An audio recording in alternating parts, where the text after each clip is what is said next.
এখন আছি ডিম পাহাড়ের উপর। What a nice place, wow, সত্যি। ওই নিচে পাহাড়ের নিচে অনেক নিচে বাড়ি, বোঝানো যাবে কিনা জানি না, দেখা যাবে কিনা ক্যামেরায়, অনেক নিচে। ওই পাশে শুধু মেঘের মতো, এই কারণে বোঝা যাইতেছে না। এখন গরম, এরপরে যে অবস্থা, তাহলে শীতের সময় কি অবস্থা থাকে।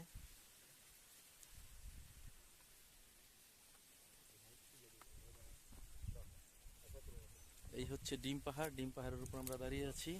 এই খারাপ লোক আসলে খারাপ দেখছেন জবাব দেয় আবার। ওরা ছোট লোক, ওরা গরিব। আর কত বিশ্লেষণ দিবেন ভাই? বলেন ভাই বেরোতার বলবে না, বলবে কে? আসেন আসেন, কই ওঠে ডান্ডায় ডান্ডা ছাড়া কি বাঙালি